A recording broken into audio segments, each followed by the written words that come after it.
Hey, good morning. Good morning, everybody. So, I'm not sure if you can guess where we're at. Yeah, can you guess? Let me see. Let me show you around.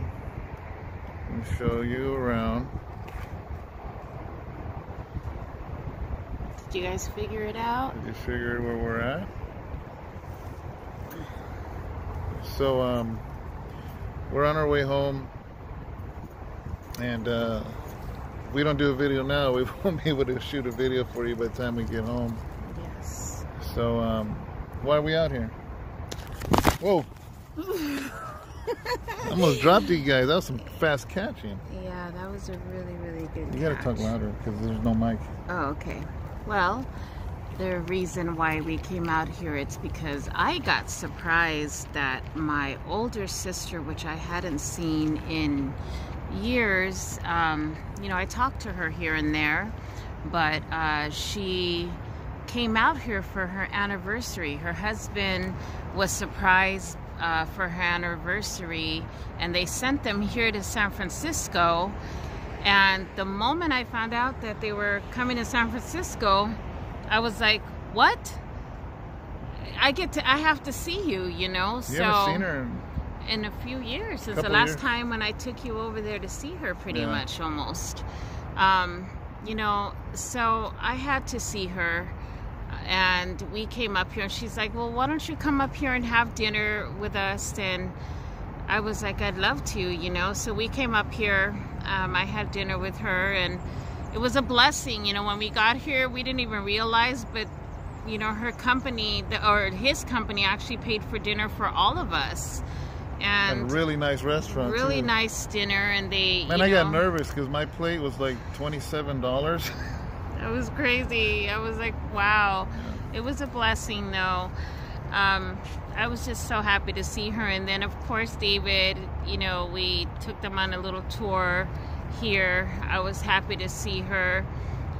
You know, I was blessed because, you know, her son my nephew got into a really bad car accident just, you know, yesterday, and, you know, it kind of, you know, delayed things, and we weren't sure if she was going to be able to be here, but she was here, and I was just happy to see her, you guys. So I praise God that she was here and I was able to spend some time with her. But like David said, that we're gonna have a quick chance to say hello to you guys and just share something really quick with you. So we're not even sure we can park here, so that's why I keep looking around. I left my lights on the car in case you know, somebody tells us we can't be here, then I'll be like, oh, sorry, we're just taking a picture real quick. But I don't even have my Bible with me, but something did come to my mind, right? I mean, this is one of the biggest cities that people travel to in all the world. Like, people want to come see the Golden Gate Bridge, and, you know, there's cities that stand out, New York or Paris, you know, places like that. And it made me think, in the time of Paul, I noticed that as I drive through the city, there's not very many churches, you know, but the further you go to the outskirts, the more churches you see. And it made me think this, is that when you read in the book of Acts, everywhere that Paul traveled to was the big cities. He's like, he understood that the culture, that the things that were happening didn't start out on the outskirts. They were in the inner cities. So Paul would go to Ephesus, Thessalonica. He would go to Athens. He would go to the places where the hub of civilizations were at. To the inner city. Yeah. And that's, if you look at the book of Acts, that's what he did. He hit the major cities because he knew if I don't make an impact for Jesus in the big cities, then how can this thing spread? And I say that to say this, is that the few churches that are here that are truly serving God in cities like this, big cities that are around the world, I give them my utmost respect. Because to reach people here, like in a place like this, it's 12:30 and people are still walking their dogs, people are walking around, the bars are full, the clubs are full, the restaurants are full, 12:30 at night.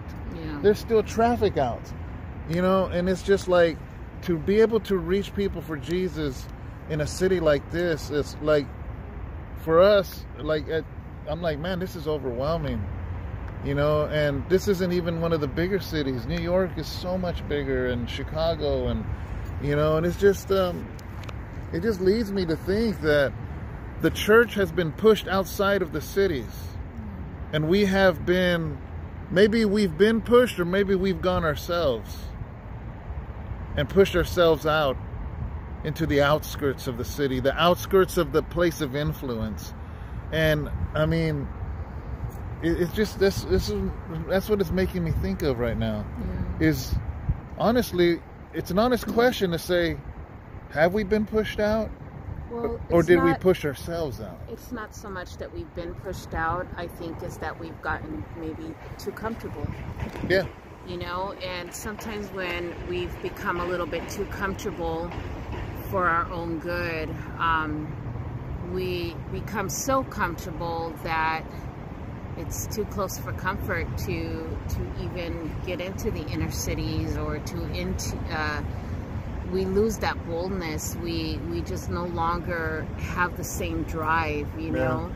And I think that's where we got to go back to the basics, and we got to go back to finding that first love, and to be able to reignite that light and light up that fire. Yeah. You know, so that we can go back to that first love and have that same drive that we used to have, and just go out there fiercely and boldly. And that's the only way we're going to be able to have an impact on the inner city, because the inner core and the inner city is where there's just going to be so much going on. Because as we are driving, that's where a lot of the stuff is happening, in the inner city, you know? Yeah. And it's crazy because the outer skirts, there isn't much going on. It's all in the inner city. It makes me think of the story of David Wilkerson. If you don't know the story of David Wilkerson, that's A Cross in the Switchblade. It's a famous book of a pastor who was from Connecticut. From my understanding, that's like the suburbs of New York area.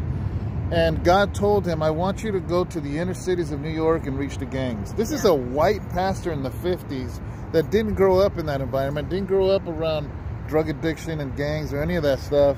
But he heard the voice of God, and he heeded that call. And he went to the roughest parts of New York. And he ended up having a rally. This is a true story. He ended up reaching Nicky Cruz and a bunch of other guys. Nicky Cruz was a gang leader of one of the most violent gangs in New York.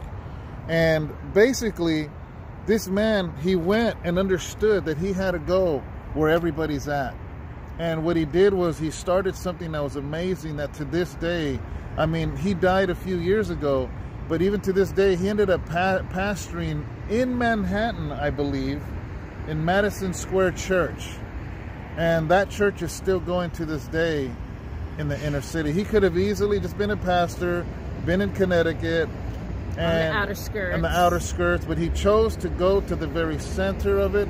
If you look up, if you don't know who David Wilkerson is, I challenge you to click his name, go to YouTube, type in David Wilkerson. I don't care what sermon it is, it's going to be powerful.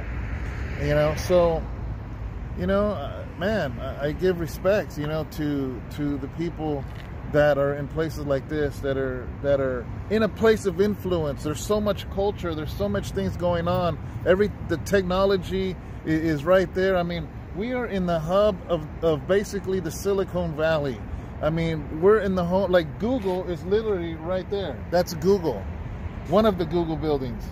You know, we have Uber, we have Lyft over here, we have, I mean, Twitch, we have Twitter a few blocks. I mean, this is the hub of everything. Why are we not reaching people for Jesus here in a place of influence the way Paul did in the book of Acts? That's what I'm saying is, I don't know, you know. So that's what I just wanted to share about today, guys.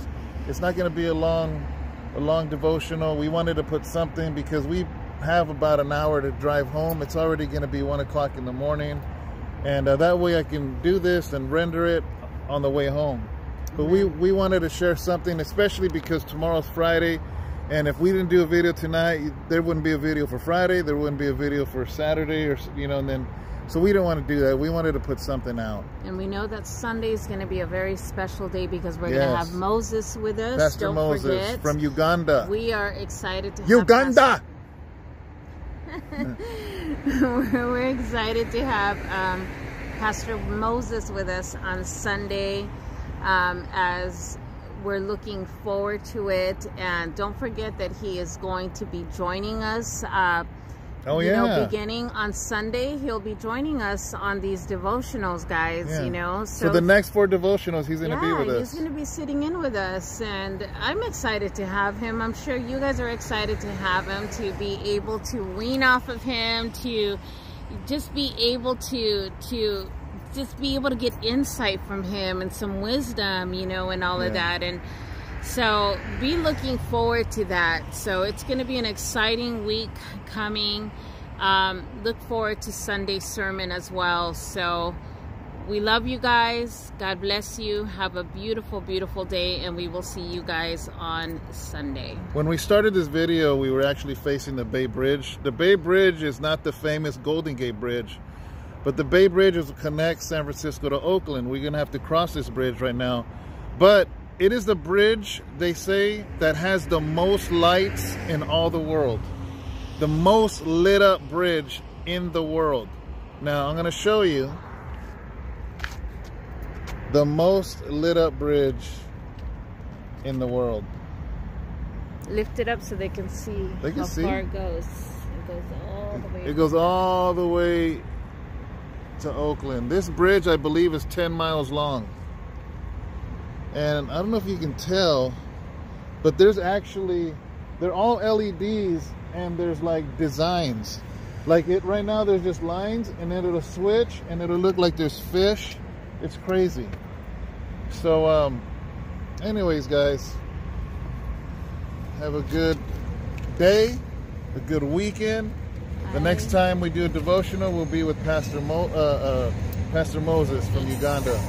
So God bless you, and that's it. All right, you ready to get going? I might need a coffee.